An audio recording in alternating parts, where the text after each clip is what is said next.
Alrighty, welcome to a very grainy part two. One of which you will not be able to see. You won't not be able to see me very well, but YouTube will fix that.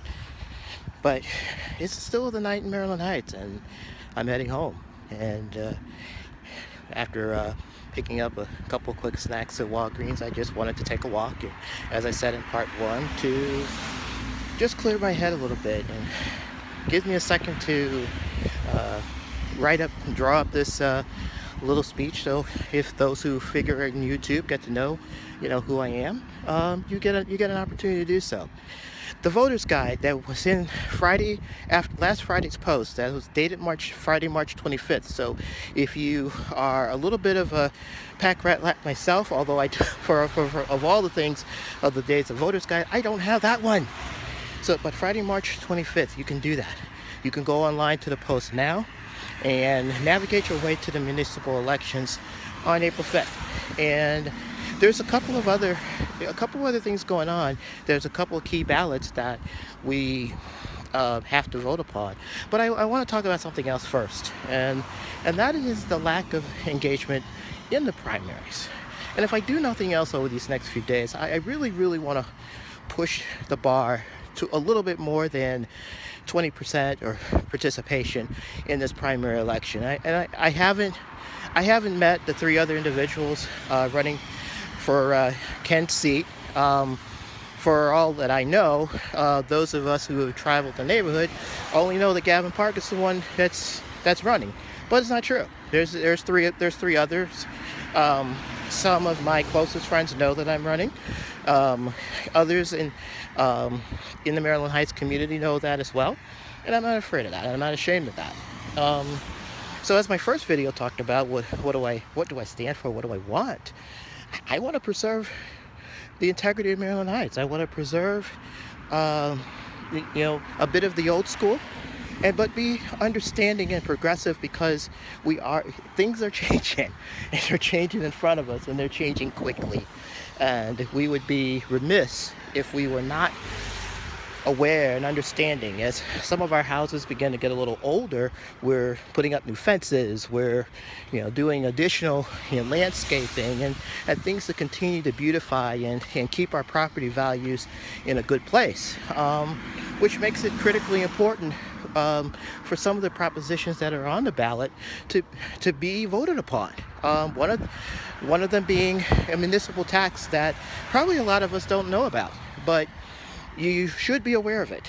And that proposition will be on the ballot. And basically it says every time someone purchases a car in the state of Illinois and Maryland Heights gets a little chunk of it, they get a little percent, a little half percent.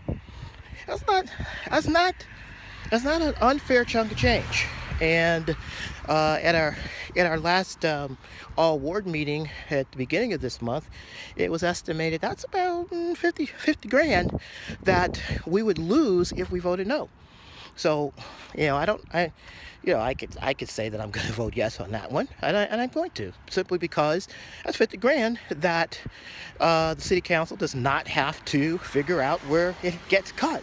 And normally when things get cut like that, it always comes out of Parks and Rec. And sorry, as a former athlete, I really don't want to, or wannabe athlete, I really don't. I don't want to see any kind of cuts that are going to affect us in a significant way or in a negative way. So I really hope that people get out and vote that yes, and let's do that. Now there's another proposition which is certainly more far-reaching than just our own community, but it also reflects, and that's the sewer vote. They're looking at changing and consolidating bonds issues from 2 to 1, and it's going to cost a pretty penny. I mean, $900 million is going to be something that you just sneeze at, and I think a lot of people will attest and have seen some of the flooding in our area, and it's really no direct fault of the sewer department at all. It's when you get just a whole ton of rain at the same time, it's going to flood. Period. End of story. But give that some strong consideration on what you're going to do about that. And again, really, it would be great if all of us sat down once before Tuesday and even got and did some kind of meet and greet, so you guys understand and know what who you're going to be going to the polls for. A lot of times you don't care. A lot of times the city council is council members run unopposed. So it would be a really great thing to know that, hey, there's more than one person in this race, and their willingness to serve. To me, that is the most stand up thing possible, because hey, you're looking at people who want to sacrifice their time and their energy and their wisdom to help this city be a better place, and which help this region be a better place. And that's great. And it's not necessarily politics. And that is one of the things I've learned of being around the city council and talking to them and coffees and stuff like that is it's not really politics. It's community. And I want to add to that community. I want to add the diversity touch to that community and be part of that. As you the voter's guide, you'll see it there. But some of the things that I have done, I have served on the board of an organization called Cultural Leadership, and I loved serving on the board. I still am a member of the recruiting committee. So if you look at culturalleadership.com, please, and you have a child that is entering your sophomore through senior year, hey, please have them apply, and we'd love to see their application, and they will be able to transform lives, and that to me is the bottom line: transforming lives. Roll up your sleeves, and go roll up your sleeves and get to work is one of the mantras that's actually said and done. As I it gets a little darker since I've left McKelvey and I'm on Glen Bush, and you're not gonna see me, so we're gonna cut this short at this point. But know that I really care about this place, and it's not by just caring. Say, hey, I care because I live here. No, I care because I've been to the city council meetings. I've read the documents. I ask questions. That's what you call engagement. That is the community involvement. And I can tell you, every single member of the city council would love that. It's never fun when we come out just because a news story breaks and everybody gets all up in arms about Stan Kroenke. The news media shows up because it's a worthy story because of Stan Kroenke, and everybody gets all upset about the Rams. Please understand something, okay? For those of us who are sports enthusiasts, I'm going to actually run a sports rant one of these days. And one of the things that I'm going to share with you, well, you can't, all you see is my doggone silhouette, which is actually hilarious. But you still know it's me because the tape still runs. And you can look at this up, Randy Carricker, my friend, from 1999 to 2003, which, the greatest show on turf's best 3 years were 2099 to 01, of course. 2 Super Bowls, 1 championship. But the pieces were hurt in 2002. Enter Mark Bulger. They all come back in 03 pretty much. But Steve Smith catches the first pass on a double overtime divisional game, and the curtain went down on the greatest show. Not counting the playoffs, though, those 5 regular seasons, the Rams went 35-5.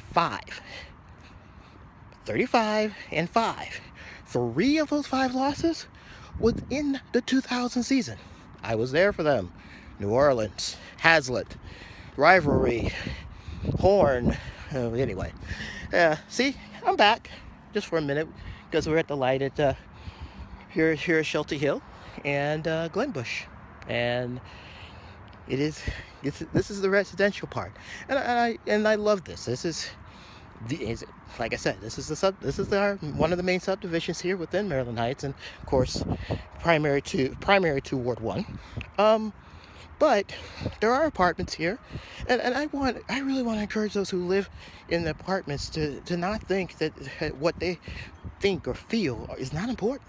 It says, yes, it's driven. A lot of communities are driven by the homeowners. It's just a fact. I mean, the taxes, it helps run the cities, so on and so forth. I mean, I'm not going to go into, economics and all that, but I do want those who are paying leases and paying rents, please feel engaged, feel important, feel like this city belongs to you too. You're not just a transient resident. You're here. At least if you're here for a year, you're still here for a year. You're part of Team Maryland Heights. If you're here for 10 years, you're part of Team Maryland Heights. If you've been here for 45 years, you're part of Team Maryland Heights. Everybody's going to have a somewhat difference of opinion in many different things, and maybe some of those things are going to be just utterly downright offensive, but they're part of Team Maryland Heights. And taking a football analogy, no matter what it is or who it is, that because they are part of our team, your team, you want to be certain that they are protected, they are embraced, because you can't win without every member of the team being involved. You can't. So this is one of those things that I never was a fan of, of all the other, big money donations or anything like that. I'm spending as little as possible to reach as many of you through social media, through email, through personal phone calls, through walking the neighborhood. We'll probably hopefully have something up at my house on Saturday. I don't know, but it's just been an honor. It's really cool in these 12 minutes of just talk time, blog time. Some people are gonna hate the video. You don't have to hate the video, because you can't see me, you can hear me. And this is we are a community who cares, and I'm a candidate who cares, and I want everyone to know that. I want everybody to give me that opportunity to show that over the time that God gives me here in this great little city of ours. Anyway, it's me, WJS. I'm gonna say outie, because 13 minutes is long enough to hear me yap in my trap, and I'm finally on Glenmead, my house, my street. Have a good night, everyone.